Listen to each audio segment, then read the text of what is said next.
nitie gima wadwa waket. Akiani be ineno tabu ma wan go Migori ni. Dong ineno ka tabu ni owuok nyaka lenda wang majority leader. Nyaka studio kama ji watche. Makore marwa ma wan go. Tabu mane tapenji. Ka all majority leader. And someone I respect so much, by the way. In fact, bunge katakuwa difa to chungo koda ni. In fact, he calls me George. Georgie, sit down. Okada sit down ni kura fair, I mean a lure my office. Of course, it's my colleague junior. It's my junior. He's serving his second term. I'm serving third. But I respect the office that he holds. Right. To ka all majority leader koni ni program mag teach. No amale ODM. My problem mawango. ODM and vehicle. Mawatiyo go mondo wachopi officers mawantie. We all respect that party as our party. Kaka kuro watiyo, keep your cool. Keep your cool. I kept quiet. Keep your cool. Okay. What in bedo man? Correct. Gini podoki Omamba order. What in bedo? So chama, yes. En gimu watiyo go mondo wabed gi ngufu mar riembo gik moko. Eot. Toko miwa kaka watiyo. Kaka watiyo bunge ni a constitution, ni a county government act, ni a public finance management act, ni acts te obniso wakako nengo wati. So chama to gari muatiyogo. Now, we are the near watch, maneno ka majority be ne left. Angoma kelo Koko Migori.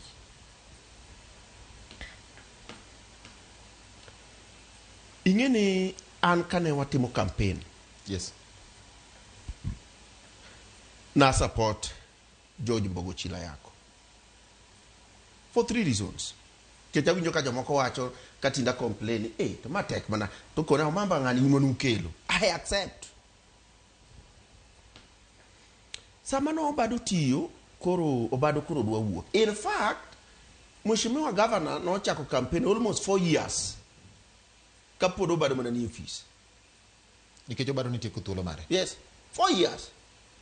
Chaka makata samo yere senator cha. Kuri nena lueny.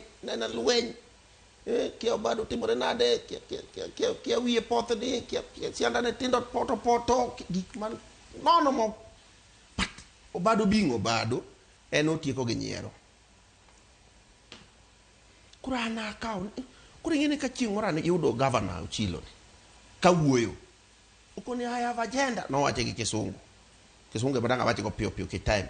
I have agenda for this county. I will make sure that the cooling plant in Nyateke is brought in a manner that will take care of their fish. I will ensure that this potato plant, I will make sure that the drugs are... Ngani ngam se wache Kisungu baler.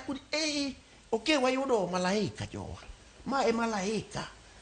Kuro kikelo na Mheshimiwa John pesa kako kadwa wuoyo mos, of course kuro begiyeje ne akoni ngani kuro ketho sa John ne ngane ne Mheshimiwa Governor Ochillo ne mae dhano ma dhi konyowa kech na yudo ka en gi vast experience ong'eyo kaka kiang'owa corridors sijui the partners moko moa kia kure bro kelo gi akoni bas wayuto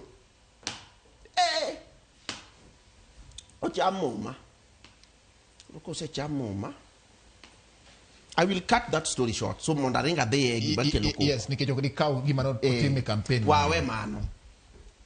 Kora gik ni kama nawe ni ne wan gi malaika. Koro sani gima kelo Koko ahinya Migori en yes. Ruoth ne Gavana. Kano donjo office ni tap to koro medo nying bachielo ni ruoth. Sani en ruoth. Ndiko bo tamo wani kikiluongri ni ruoth. Ani ruoth kende piny mabiro gine mano moma. Okawe koro waloke koro wami waluongo ne ruoth idonjo da donjo. Koro ruoth nigi makosa achiel and is our governor. We must respect him, we must respect his office. Kama Mheshimiwa Peter Masara Francis odilemo SDA Masoni or vijende oluoro kanisa. Masaro cha gavana, biromo kanisa ka, masaro cha gavana. Gechana konga pingo nito. How do you know ni jogi ma gavana? Kuro yo magi wuoyo go, masaro cha gavana to bira wendo lemo kanade. Ma simne nyaka go, ma police luongi, eka masara no yudo kaka no wuok e kanisa. Very unfortunate. Majority adi mi thuolo mondo please. Very gigi notimore adhara nyalo migi dhi nenogi. Ka Mheshimiwa Nyameto dhi lemo, abire machiegni ni. Kanisa moro North Sakwa. Vijendo oro. Ma vijana siemo pastor. Ni miluongo Nyameta ka. Wabro lawi gi Nyameta no sawa sawa. And with a very senior government officer, ni coordinate gi machalo kamano.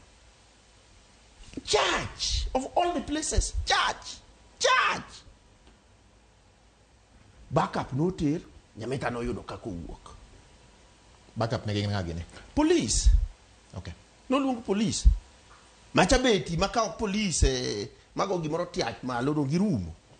Akiani joka pako beti kanye. Kama gipeke akia. Bede go beth. Nyameta yudo kako wuok. The other time, a friend mar Mheshimiwa Nyameta oluonge ni Nyameta bi mosa gi jodala waka. Joge dwa mosi. Mama wadwa mosi, baba wadwa mosi. Mheshimiwa Vansachar. Vijende or gotieno mondo dhi omuk tent makiny Mheshimiwa Nyameta bedie. Good luck, police ne nitie, no disperse gi gotieno. As if that is not enough. Kagima mano korom. Ka piny ru ni tap. Ochako or vijende madhi auchiel. Get tear gas. And that's why wawacho ni the police IG should get serious gi issue ma Migori. Ke civilian to yudo tear gas kanye.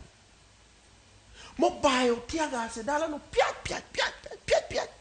Good enough, police no yudo kanitie. Molawo nyithindo go kabisa. Nyoro nyiwinjo ka PS nyowacho gimoro ka en Migori.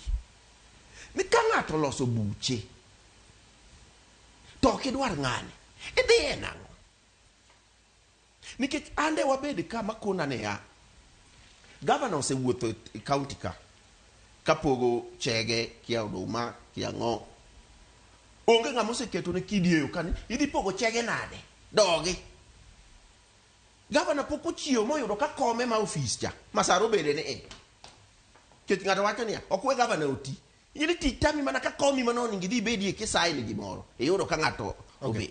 Right. So the problem mawan go en ni ji odagi ni wach mar expression of the luo wache ni bedo kanyakla mano chiko yie wacho pachi mano chiko yie expression mano chiko yie.